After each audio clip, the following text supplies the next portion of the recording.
الحمدللہ رب العالمین والصلاة والسلام علی خاتم الانبیاء وسید المرسلین وعلی آلہ وصحبہ اجمعین ومن تبعہم بإحسان الی یوم الدین اما بعد رب اشرح لی صدری ویسر لی امری واحلل عقدۃ من لسانی یفقہوا قولی۔ محترم ناظرین کرام، حقوق النبی اس سیریز میں آج آپ کا استقبال ہے۔ السلام علیکم ورحمۃ اللہ وبرکاتہ۔ آپ کو یاد ہوگا پچھلی کچھ نشستوں کے اندر ہم نے آپ کو بتایا تھا کہ نبی صلی اللہ علیہ وسلم کے ہم مسلمانوں پر کچھ حقوق بنتے ہیں۔ ان میں سب سے پہلا حق یہ ہے کہ ہم آپ پر ایمان لے کر آئیں، ویسا ایمان جیسے عثمان اور علی کا تھا، جیسے عشرہ مبشرہ کا تھا۔ ہم اس ایمان کو اپنے سامنے رکھتے ہوئے نبی صلی اللہ علیہ وسلم پر سچا ایمان لے کر آئیں۔ اور دوسرا حق میں نے یہ بتایا تھا کہ ایمان لانے کے ساتھ ساتھ آپ کے اتباع اور پیروی کی جائے، آپ کے حکموں کو مانا جائے۔ قرآن کی شکل میں اللہ کے جو فرمودات رسول اللہ کے ذریعہ ہم تک پہنچ رہے ہیں، ان کے سامنے سر تسلیم خم کیا جائے۔ اسی طرح نبی صلی اللہ علیہ وسلم نے اپنی احادیث میں قرآن کریم کی جو تشریح فرمائی ہے، آپ نے اپنی عملی زندگی سے ہم امتیوں کو جو کچھ بتلایا ہے کہ اس طرح قرآن پر عمل کیا جائے، ہمیں چاہیے کہ رسول صلی اللہ علیہ وسلم کی پیروی کرتے ہوئے ہم شریعت اسلام پر اسی طرح عمل پیرا ہوں۔ اور تیسرا حق میں نے آپ کو بتایا تھا یہ ہے کہ ہم نبی صلی اللہ علیہ وسلم سے سچی محبت کریں، ایسی محبت جو دنیا اور دنیا کے اندر موجود تمام چیزوں کی محبت سے زیادہ ہو، حتیٰ کہ اپنے اہل و عیال، اپنے کنبہ قبیلہ، اپنے رشتہ دار، اپنے اعزہ و اقربا، حتیٰ کہ اپنے ماں باپ سے زیادہ، بلکہ اگر میں کہوں کہ اپنی نفس سے بھی زیادہ ایک انسان کو، ایک مسلمان کو چاہیے کہ نبی صلی اللہ علیہ وسلم سے محبت کرے۔ تو میں حق بجانب ہوں، یہ نبی صلی اللہ علیہ وسلم کا حق ہے جو ہم مسلمانوں پر عائد ہوتا ہے۔ آج میں ایک چوتھا حق لے کر حاضر ہوا ہوں جو ہم مسلمانوں پر واجب ہے کہ ہم نبی صلی اللہ علیہ وسلم کی ذات کے تئیں اسے انجام دیں۔ وہ ہے نبی صلی اللہ علیہ وسلم کا دفاع، آپ کی حمایت و حفاظت۔ کیا مطلب ہے اس کا؟ ہم مسلمانوں پر جو نبی کا یہ چوتھا حق ہے کہ ہم نبی صلی اللہ علیہ وسلم کی ذات گرامی کی حفاظت فرمائیں، اسی طرح سے ہم آپ پر ہونے والے اعتراضات اور الزامات کا جواب دیں، یہ آپ کا ہم پر حق بنتا ہے۔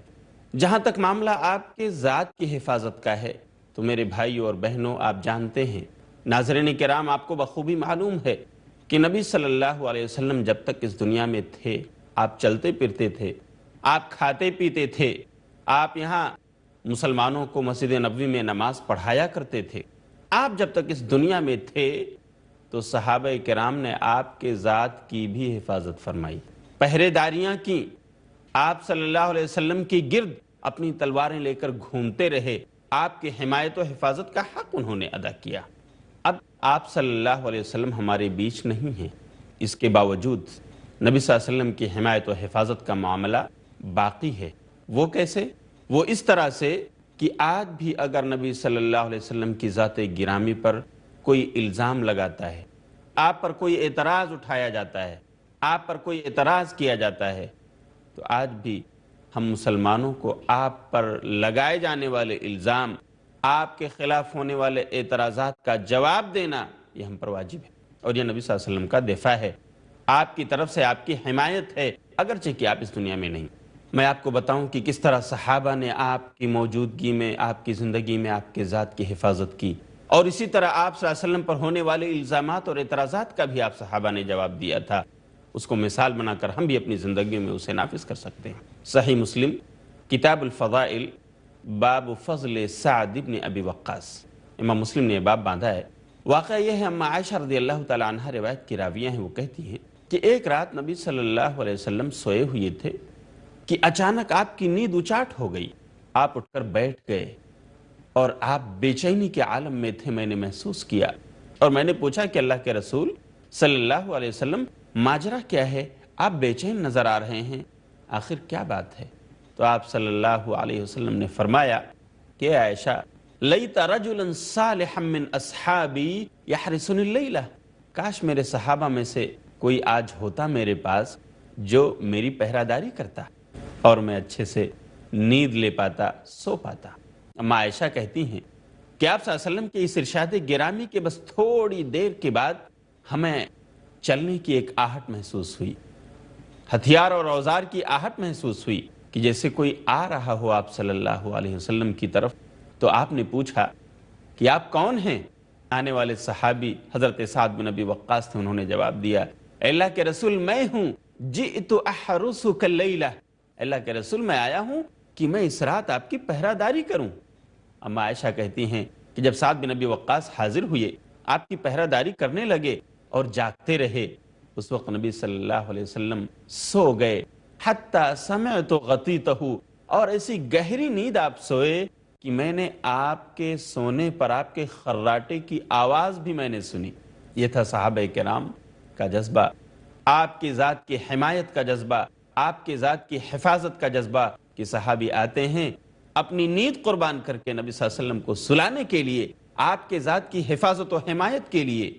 وہ پہرہ داری کرتے ہیں۔ یہ آپ کے ذات کی حفاظت کا معاملہ تھا۔ لیکن اب نبی صلی اللہ علیہ وسلم کے اس دنیا سے چلے جانے کے بعد آپ کے ذات کی حمایت کا معاملہ تو باقی نہیں رہا۔ لیکن میرے بھائیوں، ناظرین کرام، میں آپ سے کہنا چاہوں گا کہ آج بھی نبی صلی اللہ علیہ وسلم کی اس ذات گرامی پر بہت سارے لوگ ہیں اس دنیا کے اندر جو الزامات عائد کر رہے ہیں، جو بیجا اعتراضات کر رہے ہیں۔ آپ صلی اللہ علیہ وسلم سے ان اعتراضات کا جواب دینا آپ کی طرف سے، اور ان الزامات کو، ان کا پوسٹ مارٹم کرنا ہم مسلمانوں پر فرض ہے، واجب ہے۔ یہ نبی کا وہ حق ہے جسے آج بھی ہمیں ادا کرنا ہے۔ اور جو بھی نبی صلی اللہ علیہ وسلم پر ہونے والے اعتراضات، نبی صلی اللہ علیہ وسلم پر لگائے جانے والے الزامات، یا نبی صلی اللہ علیہ وسلم کی شان میں ہونے والی گستاخیوں کا جو لوگ جواب دے رہے ہیں، شریعت کے دائرے میں رہتے ہوئے انہیں خوش ہو جانا چاہیے۔ ان کے لیے بشارت ہے، ان کے لیے خوشخبری ہے۔ اللہ رب العالمین سورہ اعراف سورۃ نمبر 7 کی آیت نمبر 157 میں ارشاد فرماتا ہے، فَالَّذِينَ آمَنُوا بِهِ وَعَزَّرُوهُ وَنَصَرُوهُ وَاتَّبَعُوا النُّورَ الَّذِي أُنزِلَ مَعَهُ أُولَٰئِكَ هُمُ الْمُفْلِحُونَ۔ ترجمہ یہ ہے کہ بس وہ لوگ جو نبی صلی اللہ علیہ وسلم پر ایمان لے کر آئے، وَعَزَّرُوهُ وَنَصَرُوهُ، اور آپ کی عزت اور توقیر کیا، انہوں نے آپ کی نصرت و حمایت کی، وَاتَّبَعُوا النُّورَ الَّذِي أُنزِلَ مَعَهُ، اور اس روشنی کی پیروی کرنے لگے جو نبی صلی اللہ علیہ وسلم پر نازل کی گئی تھی، یعنی قرآن کریم۔ اولئک هم المفلحون، تو بس یہی لوگ ہیں جو کامیابی پانے والے۔ ناظرین کرام، آپ ذرا غور فرمائیے، اس میں چند باتوں کا تذکرہ قرآن کریم نے کیا ہے۔ فالذین آمنوا بہ، سب سے پہلی بات اللہ کے رسول کا حق یہ ہے کہ آپ پر ایمان لانا ہے۔ وعزروہ ونصروہ، ایمان لانے کے ساتھ ساتھ آپ کی عزت و توقیر کی جائے، آپ کا احترام بجا لایا جائے، آپ کی نصرت و حمایت کی جائے، جہاں بھی ضرورت آپ کو ہو، آپ کی حمایت ہو، آپ کی مدد ہو۔ یہ بھی ہم مسلمانوں پر نبی صلی اللہ علیہ وسلم کا حق ہے۔ اور وَاتَّبَعُوا النُّورَ الَّذِي أُنزِلَ مَعَهُ، آپ کے ساتھ جو روشنی بھیجی گئی ہے، یعنی قرآن کریم جو آپ پر اتارا گیا ہے، اس کی پیروی کی جائے۔ جو لوگ ایسا کر رہے ہیں، اولئک هم المفلحون، یہ لوگ کامیابی پانے والے ہیں۔ اس لیے آج کے زمانے میں ہم مسلمانوں کو چاہیے کہ ہم شعر یا نثر جس کے بھی ماہر ہیں، اور جس انداز میں بھی ہم نبی صلی اللہ علیہ وسلم پر لگائے جانے والے اعتراضات، نبی صلی اللہ علیہ وسلم پر لگائے جانے والے الزامات کا جواب دے سکتے ہیں، آپ کی شان میں ہونے والی گستاخیوں کو رد کر سکتے ہیں، اور نبی صلی اللہ علیہ وسلم کا صاف و شفاف چہرہ اس دنیا کے سامنے پیش کر سکتے ہیں۔ تو یہ نبی صلی اللہ علیہ وسلم کا حق ہے جو ہم پر عائد ہوتا ہے، اور ہمیں چاہیے کہ ہم اپنی ذمہ داری اچھی طرح بحسن خوبی انجام دیں۔ آپ کو میں بتاؤں، نبی صلی اللہ علیہ وسلم کے زمانے ہی میں ایک بار ایسا ہوا کہ کفار مکہ جو بیانی کی، نبی صلی اللہ علیہ وسلم کی شان میں کچھ نازیبہ کلمات بکے، آپ کی شان میں گستاخیاں کی، نبی صلی اللہ علیہ وسلم نے اپنے صحابی حضرت حسان بن ثابت رضی اللہ تعالیٰ کو بلایا۔ یہ واقعہ صحیح مسلم کتاب الفضائل باب فضل حسان بن ثابت رضی اللہ تعالیٰ عنہ، امام مسلم نے اس واقعے کو نقل کیا ہے کہ اللہ کے رسول صلی اللہ علیہ وسلم حضرت حسان سے کہتے ہیں، اجب عنی اللہم ایدہ بروح القدس، اے حسان میری طرف سے جواب دو، یہ کفار مکہ حج و بیانی کر رہے ہیں، مجھ پر الزامات لگا رہے ہیں، میری شان میں نازیبہ کلمات بک رہے ہیں، آؤ حسان، اللہ نے تم کو ایک قدرت کلام عطا فرمائی ہے، تم جواب دو ان کا۔ اللہم ایدہ بروح القدس، اور آپ نے دعا بھی فرمائی کہ اے اللہ تو حسان کی مدد فرما روح القدس کے ذریعہ، جبریل امین کے ذریعہ۔ یہ سن کر حضرت حسان بن ثابت رضی اللہ تعالیٰ عنہ کہتے ہیں، والذی بعثک بالحق، اے نبی، اس ذات کی قسم جس نے آپ کو حق دے کر جس نے آپ کو دین حق کے ساتھ بھیجا ہے، لَأَفْرِيَنَّهُمْ بِلِسَانِ فَرْيَ الْأَدِيمِ، اے نبی میں ان کفار کو ایسے ہی ادھیڑ دوں گا اپنی زبان سے جیسے کسی چمڑے کو ادھیڑا جاتا ہے۔ آپ ذرا سنیے۔ اس کے بعد حضرت حسان بن ثابت شروع ہو گئے اور آپ صلی اللہ علیہ وسلم کی طرف سے جواب دینے لگے، اور نبی صلی اللہ علیہ وسلم اسے سماعت فرما رہے تھے۔ یہ انداز تھا صحابہ کرام کا کہ ایک طرف انہوں نے نبی کی ذات کی بھی حمایت و حفاظت کی جب آپ زندہ تھے، اور اسی طرح سے آپ پر لگائے جانے والے الزامات، آپ پر ہونے والے اعتراضات کا بھی صحابہ کرام نے شعر میں جس انداز میں بھی انہیں اللہ رب العالمین نے قدرت عطا فرمائی تھی، وہ نبی صلی اللہ علیہ وسلم کا دفاع کرتے تھے، آپ کی حمایت و حفاظت کا بیڑا انہوں نے اٹھایا تھا۔ میں یہ سلسلہ آگے بڑھاؤں گا اور آپ کو بتاؤں گا کہ زمانے میں جو گستاخیاں ہو رہی ہیں ہمیں جواب کیسے دینا ہے، لیکن وقت ہو گیا ایک چھوٹے سے بریک کا۔ انشاءاللہ پھر تھوڑی دیر بعد آپ سے ملوں گا، تب تک کے لیے انتظار کیجیے۔ السلام علیکم ورحمۃ اللہ وبرکاتہ۔ حق ہے وہ یہ ہے کہ ہم آپ صلی اللہ علیہ وسلم کا دفاع کریں، اور الحمدللہ ہمارے سامنے قرآن کریم صلی اللہ علیہ وسلم کی سنت مطہرہ موجود ہے، اس کا مطالعہ کر کے ہم بخوبی ان تمام اعتراضات و الزامات کا جواب دے سکتے ہیں۔ لیکن ایک سوال آپ کے ذہن میں ناظرین پیدا ہوتا ہوگا کہ یہ نبی جس کی زندگی اتنی صاف ستھری گزری ہے، آخر لوگ اس پر الزامات کیوں دھر رہے ہیں؟ کیا یہی وہ نبی نہیں ہے جن کو آپ کے دشمن غورث بن حارث نے جب آپ کی تلوار جو لٹکی ہوئی تھی درخت پر اٹھا کر کے میان سے باہر کر کے آپ کو جب اس نے وارننگ دی تھی کہ محمد بتاؤ اب آپ کو مجھ سے کون بچا سکتا ہے؟ یا یہی وہ نبی نہیں ہے جس نے اللہ کا نام لیا تھا، مجھے بچانے والا اللہ ہے، اور اس طرح اس کافر اس غورث بن حارث بدو کے ہاتھ سے وہ تلوار زمین پر گر پڑی تھی، اللہ کے رسول نے اٹھا لیا تھا، اور اب آپ اپنی طرح سے طاقت و قوت رکھتے تھے کہ اس بدو کی گردن اپنی تلوار سے اڑا دیں، لیکن آپ نے جب کہا کہ اے بدو، اے غورث بن حارث ذرا بتاؤ اب میری اس تلوار سے تمہیں کون بچائے گا، اور جب اس کی زبان سے جملہ ادا ہوا تھا، اے محمد بن عبداللہ صلی اللہ علیہ وسلم، آپ کے رحم و کرم کے بھروسے میں زندگی پا سکتا ہوں، تو آپ نے کہا تھا جاؤ میرے بھائی، اذهب لشأنک، شاید کسی کام سے آپ نکلے تھے اور راستے میں آ کر کے آپ یہاں پھنس گئے، جاؤ کہیں دیر نہ ہو جائے، میں معاف کرتا ہوں۔ اتنا عظیم نبی جس نے فتح مکہ کے موقع پر سن 8 ہجری میں وہی اہل مکہ جنہوں نے آپ کو نکال دیا تھا، وہی اہل مکہ جنہوں نے آپ پر مکے کی زندگی کو تنگ کر دیا تھا اور وہاں کی سرزمین صحابہ کرام کے لیے تنگ ہو گئی تھی، وہی مکہ اللہ کے رسول نے جب 8 ہجری میں فتح کیا ہے تو تمام مجرمین اور ان کی نسلیں جنہوں نے آپ کو ستایا تھا، آپ کے ساتھی بلال کو ستایا تھا، صہیب رومی کو ستایا تھا، سمیہ کو شہید کیا تھا، عمار اور یاسر کو ستایا تھا، تمام نسلیں موجود تھیں، سارے مجرمین اسی خانہ کعبہ کے اندر موجود تھے، لیکن وہ اتنا عظیم نبی تھا جس نے کہا تھا کہ لوگو بتاؤ ما تظنون انی فاعل بکم، تمہارا کیا خیال ہے میں کیا کرنے والا ہوں تمہارے ساتھ؟ سب نے جواب دیا تھا خیرن، ہمیں آپ سے اچھائی کی امید ہے، کیوں؟ اس لیے کہ اخ کریم وابن اخ کریم، آپ تو ہمارے اچھے بھائی ہو اور ہمارے شریف بھائی یعنی عبداللہ کے بیٹے ہو، اس لیے آپ سے اچھائی ہی کی امید ہے۔ اس کے بعد نبی صلی اللہ علیہ وسلم نے کہا تھا لا تثریب علیکم اليوم انتم الطلقاء، جاؤ آج تمہاری کوئی پکڑ دھکڑ نہیں، ہم تمہیں آزاد کرتے ہیں۔ چنانچہ اللہ کے رسول صلی اللہ علیہ وسلم نے بعض روایات میں 4 کے الفاظ آتے ہیں، بعض میں 7 اور بعض میں 8، تقریباً 7 سے 8 جو سرغنہ قسم کے لوگ تھے ان کو چھوڑ کر باقی تمام مجرموں کی رہائی کا اعلان آپ نے فرما دیا کہ جاؤ تمہاری کوئی سزا نہیں، تمہاری کوئی گرفت نہیں۔ اتنا عظیم نبی جس کے اخلاق کی گواہی عرش والے نے دی اور فرمایا وَإِنَّكَ لَعَلَىٰ خُلُقٍ عَظِيمٍ، کہ نبی آپ تو اخلاق کے بلند مرتبے پر فائز ہو، اتنا عظیم اخلاق آپ کا ہے، اس کے باوجود کیا کیجئے اس دنیا کا کہ اس دنیا نے اس نبی پر کیچڑ اچھالے، اس نبی پر اعتراضات اٹھائے۔ لیکن ایک حقیقت میں آپ کو اور بتانا چاہوں گا کہ ناظرین، ایک طرف عرش والے کی گواہی ہے کہ یہ نبی بلند اخلاق کا مالک ہے، یہ نبی اچھے اخلاق کا مالک ہے، اور دوسری طرف یہی دنیا اس نے نبی صلی اللہ علیہ وسلم کے اخلاق کا لوہا مانا ہے۔ آپ کو معلوم ہے جارج برنارڈ شاہ نے کہا ہے کہ محمد بن عبداللہ صلی اللہ علیہ وسلم یہ انسانیت کے نجات دہندہ ہے، کارل مارکس نے فرمایا ہے کہ جو یہ کہتا ہے محمد بن عبداللہ جھوٹے ہیں، یا جو یہ کہتا ہے کہ ان کا دین جھوٹا ہے، اسے شرم سے پانی پانی ہو جانا چاہیے۔ یہ بات کس کی ہے؟ یہ کسی مسلمان کی نہیں ہے، یہ کسی ایمان والے فرد کی نہیں ہے۔ اسی طرح ایک بڑا عیسائی مورخ جسے مائیکل ہارٹ کہتے ہیں، اس نے بھی اس بات کی گواہی دی ہے کہ یہ محمد کتنے عظیم انسان ہیں صلی اللہ علیہ وسلم۔ اس نامور مورخ نے، جو عیسائی دنیا ہی کا ایک بہت بڑا مورخ گزرا ہے، اپنی کتاب اس نے 1980 میں لکھی جس کا نام ہے دی 100، دنیا کے 100 بڑے آدمی۔ اس کتاب کا اردو ترجمہ بھی ہوا ہے۔ اس تاریخی کتاب میں اس کے مصنف مائیکل ہارٹ نے جن 100 انسانوں کی فہرست کو رکھا ہے،